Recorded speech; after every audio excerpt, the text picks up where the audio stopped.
1996 में शुरू हुई कंपनी इंटीग्रेटेड सप्लाई चेन और लॉजिस्टिक सॉल्यूशंस देती है। कंपनी का ज़्यादातर फोकस एक्सप्रेस कार्गो डिस्ट्रीब्यूशन में है और सितंबर तिमाही के नतीजों पर एक बार नज़र डालते हैं। सालाना आधार पर मुनाफा 12% बढ़ा है, 40 करोड़ पर आया है।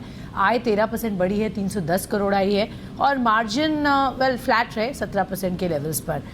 सितंबर तिमाही के नतीजों में कहाँ से सपोर्ट मिला और आगे मोर इम्पोर्टेंटली किस तरीके के ट्रेंड्स हैं स्पेस में, ये जानेंगे। चलते हैं, स्वागत करते हैं कंपनी के MD चंदर अग्रवाल हमारे साथ शो में जुड़ रहे हैं। मिस्टर अग्रवाल, गुड आफ्टरनून, बहुत बहुत स्वागत है आपका। पहले तो नंबर्स मैं देख ही रही हूँ तो उस पर पहले हम आपकी राय ले लेते हैं। 13% रेवेन्यू में ग्रोथ देखा गया है, पैट भी बढ़ी है 12%।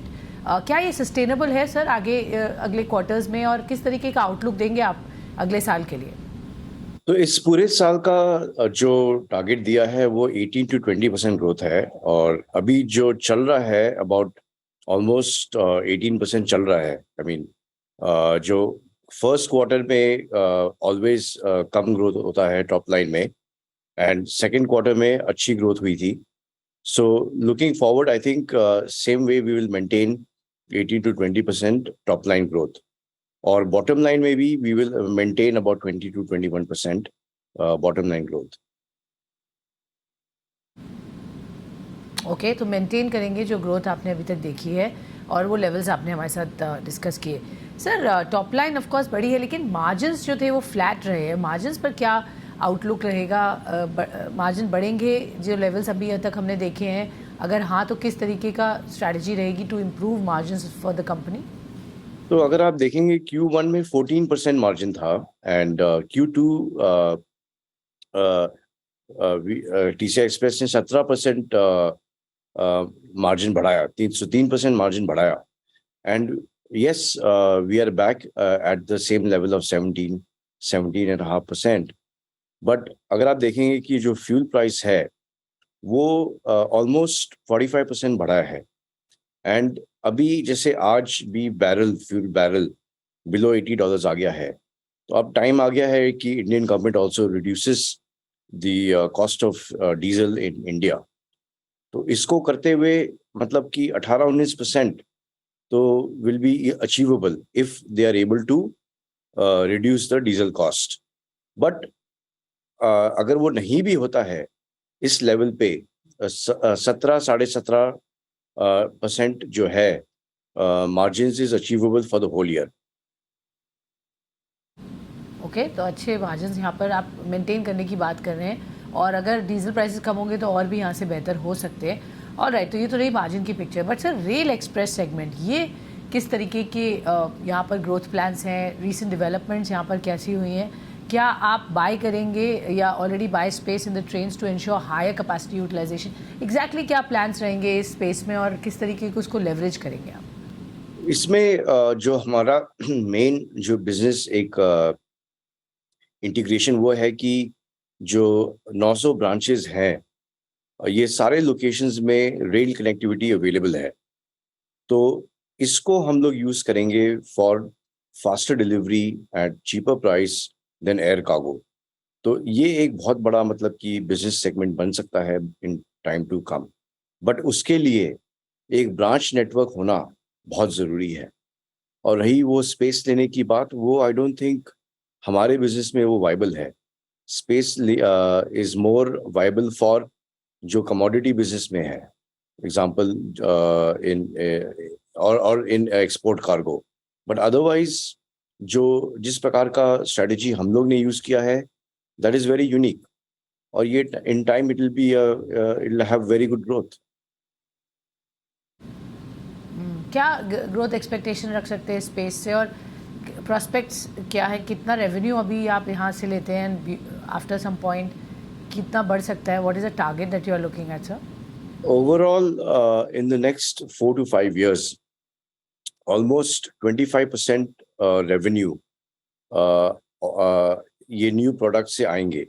फॉर एग्जांपल जो एयर कार्गो है, हमारा ये रेल कार्गो है एंड C2C है। So almost 500 crore rupee business will come from these new products। और द बेस्ट पार्ट इज कि मार्जिन भी वही इतना ही मेंटेन होगा, लाइक 18 to 20% मार्जिन वही मेंटेन रहेगा। And another good thing is कि ये एसेट लाइट होगा। तो इसमें कोई भी मतलब हैवी इन्वेस्टमेंट की जरूरत नहीं है, और moreover we will also be debt free. तो आज भी डेट नहीं है, एंड यस। ओके, सो ये काफ़ी ल्यूक्रेटिव बिजनेस साइड है, और आप जिस तरह से नंबर्स बता रहे हैं 25% ऑफ द रेवेन्यूज 3-4 साल में ये कंट्रीब्यूट करेगा आपके ओवरऑल बिजनेस में, एंड मार्जिन्स भी अच्छे हेल्दी होंगे 18-20% तक के आप जो बता रहे हैं, and asset light, I think that is the most important element here. No, logistics policy obviously आ चुकी थी और सरकार ने उसमें काफ़ी बातचीत की, हमने भी आपसे जब लॉन्च हुई थी तब बात की थी। अब किस तरीके की अपॉर्चुनिटीज़ आपके लिए अनफोल्ड हो रही हैं पोस्ट द पॉलिसी अनाउंसमेंट? क्या देख रहे हैं areas which are still to be addressed by the government, since अब आप फाइन प्रिंट देख के समझ रहे हैं जब इम्प्लीमेंट हो रही है, तो कंसर्न्स एंड अपॉर्चुनिटीज़ क्या हैं सर पॉलिसी की? इसमें एक फर्स्ट थिंग जो ये पॉलिसी अनाउंसमेंट के बाद all logistics company should do is register with the portal. तो इससे क्या होगा कि जो अनऑर्गेनाइज सेगमेंट है, जो नहीं रजिस्टर करते हैं ऑन द यूलिप पोर्टल, तो उनको जो है they will face lot of problem. So इसका रिजल्ट ये होगा कि जो अनऑर्गेनाइज सेगमेंट है they will convert to organised segment also, they will have to, मतलब कोई चॉइस ही नहीं रहेगी। तो ऑफ कोर्स ये ओवरनाइट तो होगा नहीं, but in long term prospect ये एक बहुत बड़ा अपॉर्चुनिटी भी पेश आएगा for logistics sector.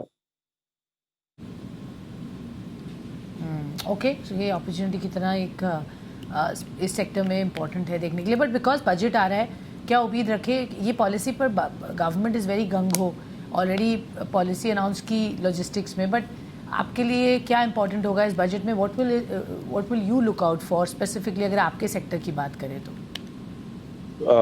For logistics companies what will be important is कि अगर if fuel comes under GST, so ये एक बहुत मतलब कि it will be a very good development for the country, and if it's good development for the country, it will be good development for the transportation industry also.